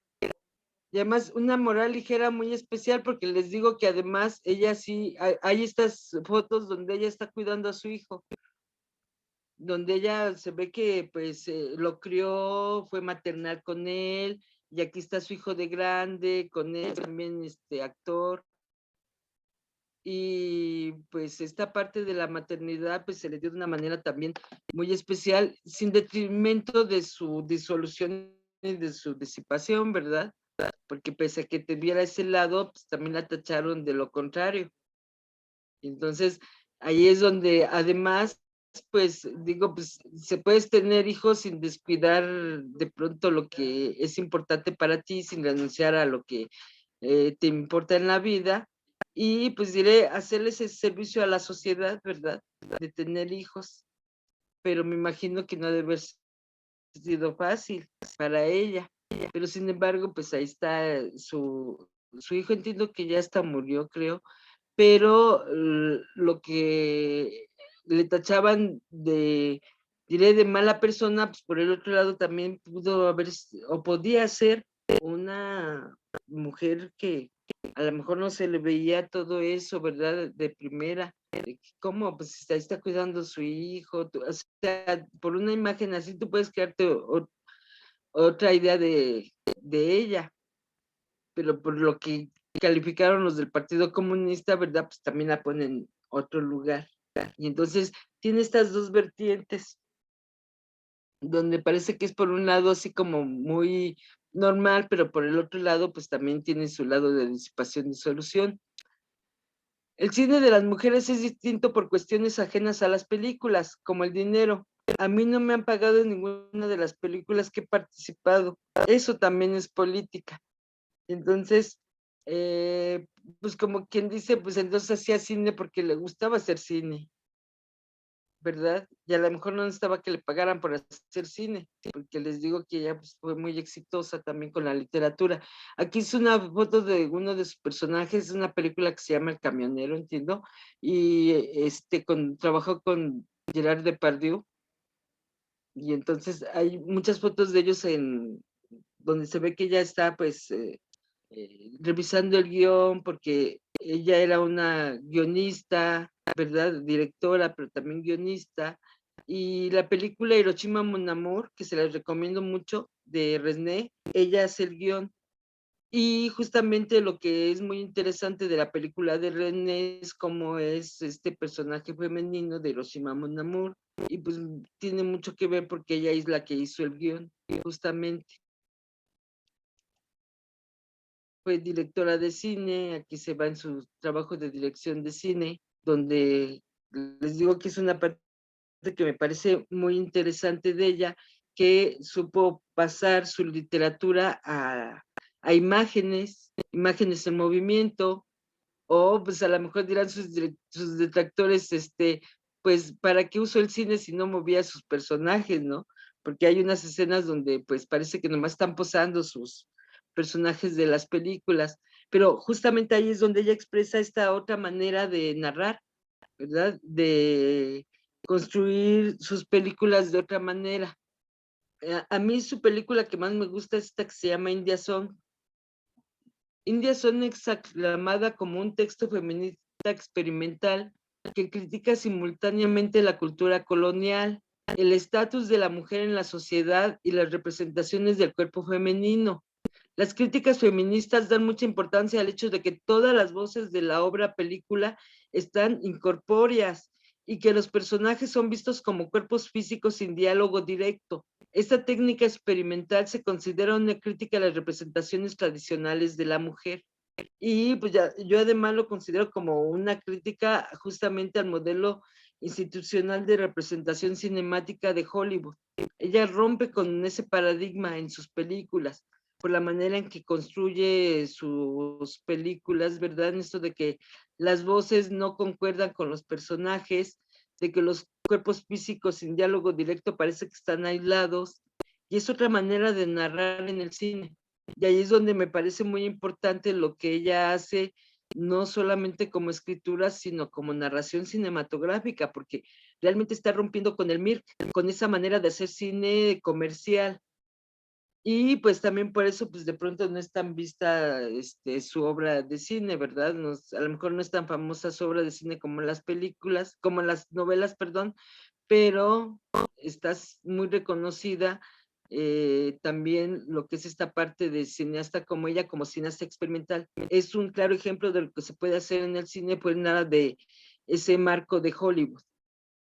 Y ahí es donde se vuelve muy, muy, muy ejemplar realmente. Entonces, si tienen la oportunidad de ver la película India Son o cualquiera de sus películas, pues yo se las recomiendo mucho para que se enfrenten a lo que es otra forma de narrar en el cine, como es son películas que rompen con el esquema, ¿verdad? Y ahí también es otro ejemplo que, de lo que es esta disolución, porque disuelve por completo el lenguaje cinematográfico. Y esas son de las cosas que digo, wow. Y me dicen que todo el tiempo era alcohólica y borracha y podía hacer todo esto. Dices, pues qué manera más inteligente de usar el alcohol en ese caso. Y luego ya, de lo que son sus relaciones personales, va a tener dos maridos, que aquí me está faltando uno, creo que no puse al otro, no, vean, ahorita estoy viendo que me faltó uno de estos maridos, porque nada más apareció aquí uno de ellos. Ah, no, aquí está, ese es el otro marido, ¿verdad? Más bien, no puse aquí el nombre del otro marido, pero ese es otro de sus maridos, pero al final de su vida se va a encontrar con este personaje, que ese no va a ser su marido, sino va a ser como una especie de compañero, acompañante, secretario, que la va a acompañar hasta el final de sus días, ¿verdad? Y que pues también ahí es donde la critican mucho, porque resulta que él es un admirador de su obra, que de pronto, pues cuando la descubre, ¿verdad? Y que le gusta mucho su escritura, le empieza a escribir cartas, y entonces le empieza a escribir cartas todos los días. Ella, pues, en esa arrogancia que le dicen que tenía, ¿verdad? En realidad nunca le contesta las cartas, pero eso a él no le importa mucho, lo que le importa es que le lleguen sus cartas y las lea. Y entonces va a llegar un momento en que lo va a conocer y pues ahí es donde está la discrepancia de los relatos de todas estas historias con ella, porque dicen que ella siempre va a ocultar que él es homosexual y que siempre va a tratar así como de hacer como que él no es homosexual porque resulta que él es homosexual, pero resulta que también se va a acostar con ella. Y entonces no es que oculte que él sea homosexual, sino que pues le va a mostrar que también puede amar a las mujeres. Y eso también me parece muy disoluto y disipado de su parte, ¿verdad? Porque pues al final él sí va a tener una relación pues erótica con Marguerite Duras y pues cómo no, o sea, aunque fuera homosexual, pues le gustó y tiene también que reconocerlo él, ¿verdad? Aunque después se haya regresado más o en esa clasificación de que él se identificaba como homosexual, pero pues finalmente terminó siendo así como un compañero de vida de ella. Y véanlo, aquí se ve que pues, él la anda cuidando y ella está bien viejita, pues por supuesto él era más joven que ella, pues es el que lo va a acompañar durante toda su vida. Ahora, aquí pues no encuentro su nombre en mis apuntes, yo se supone que lo había anotado, pero tampoco está aquí en la ficha. Perdón por ese desliz mío, por no tener su nombre a la mano. Eh, pero si van y buscan al último compañero de ella de su vida, pues van a encontrar ese nombre, porque además toda esta es información que pues de pronto no se la encuentra en internet, ¿no? No es tan fácil llegar a ella. Y pues yo soy bien mala para los nombres, pésima. Se me puede quedar una cara grabada y no olvidarme jamás, pero ahí sí los nombres siempre se me están yendo, se me van de la mente. Yo digo que tiene mucho que ver con esta cuestión de cómo piensan los señores que son bien fijados en los nombres, te dan la cita y yo siempre trato de un poco de salirme de todo eso y digo, bueno, pues aquí está la foto, ve y búscala, te la vas a encontrar, seguramente lo identificas porque de veras no me viene el nombre de el personaje, porque además ella le va a cambiar el nombre, porque él va a terminar escribiendo y no va a escribir con su nombre personal que tenía al principio, sino con el nombre que ella le va a asignar, ¿verdad? Entonces, además es así como hasta como una especie de creación que ella va a tener con él y pues él se va a dejar conducir desde luego, porque les digo, la admiraba muchísimo. Y esto es algo que me interesó mucho de lo que ella, son sus reflexiones de su alcoholismo. Carecemos de un Dios. Este vacío que se descubre un día en la adolescencia, nada puede hacer que jamás haya tenido lugar. El alcohol ha sido hecho para soportar el vacío del universo, el merecimiento de los planetas, su rotación imperturbable en el espacio, su silenciosa indiferencia en el lugar de vuestro dolor. El hombre que bebe es un hombre interplanetario, se mueve en un espacio interplanetario.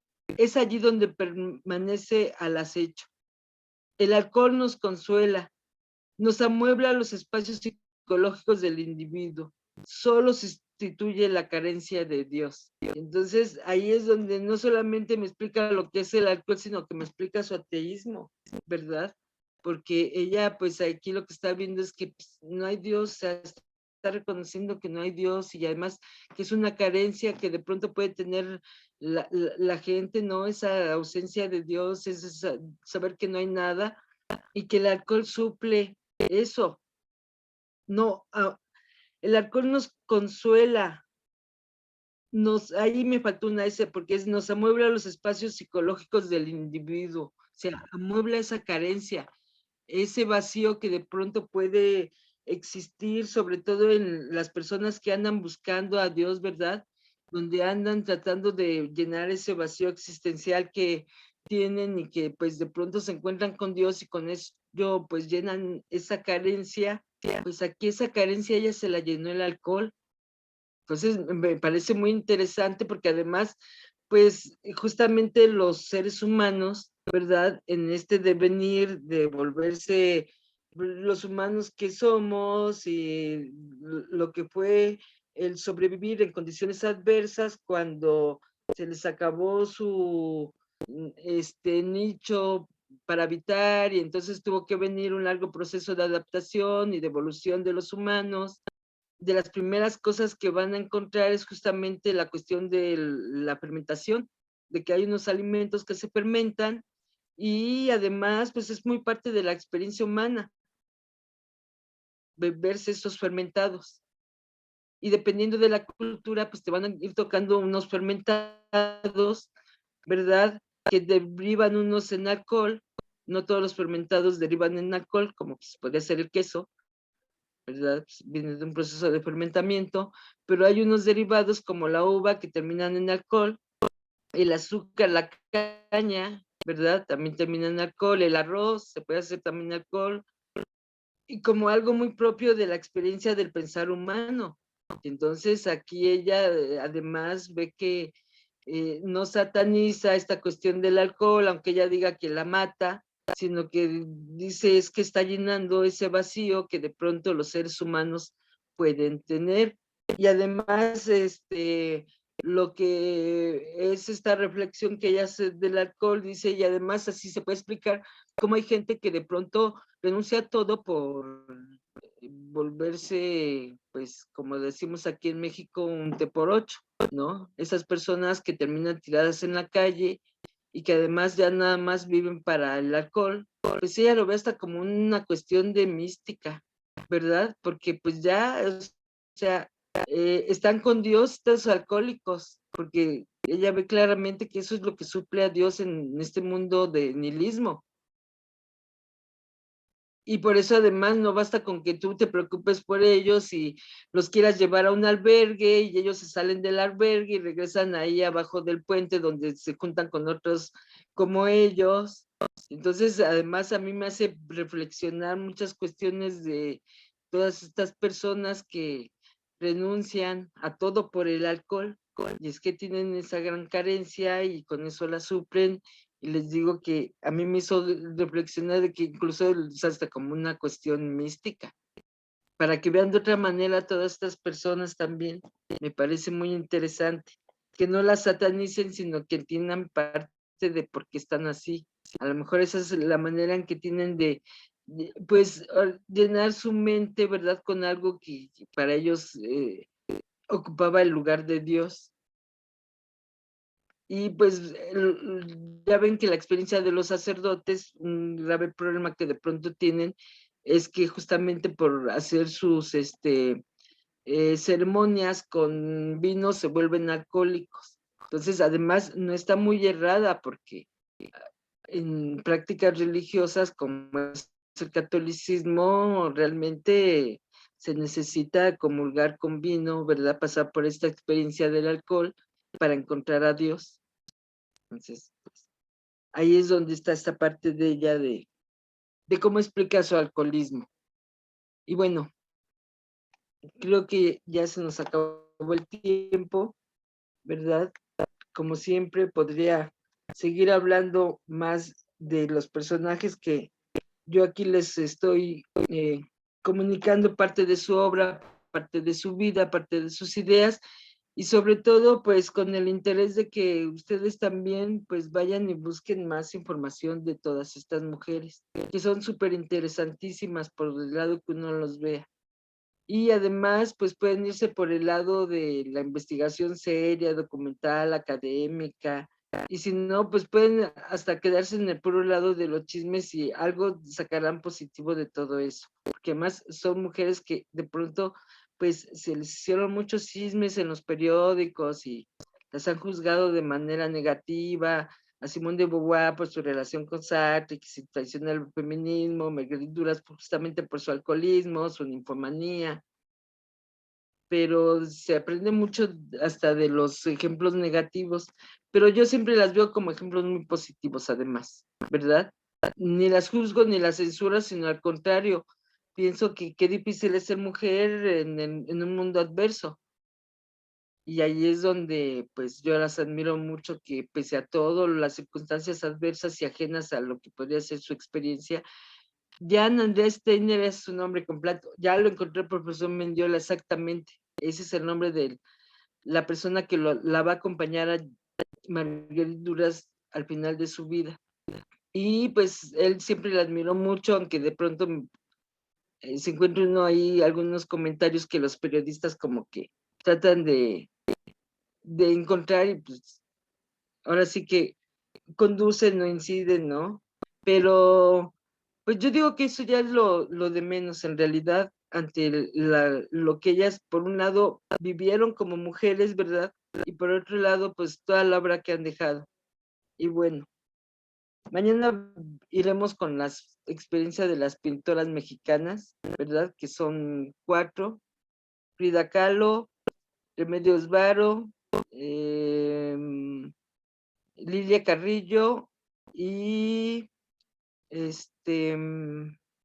la inglesa, ¿cómo se me está yendo el nombre? Leonora Carrington, que son mujeres que hicieron su obra aquí en México, aunque 2 de ellas no hayan nacido directamente en México, pero eso ya lo veremos mañana. Bueno, si no hay algún comentario, alguna pregunta.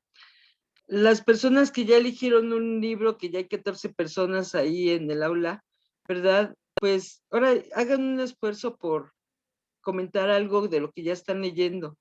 Yo sé que sí lo están leyendo y entonces hagan un esfuerzo por comunicarlo, para que pues al final de estas sesiones pueda yo decir, oh, ustedes opinan esto, ¿verdad? Tener su punto de vista también. Bueno, me despido si no hay más. Nos vemos mañana para seguir con este recorrido de mujeres en el arte Gracias. y en el feminismo. Muchas gracias, nos vemos mañana. Nos vemos mañana, que tengan bonita tarde. Igualmente, hasta luego. Hasta luego.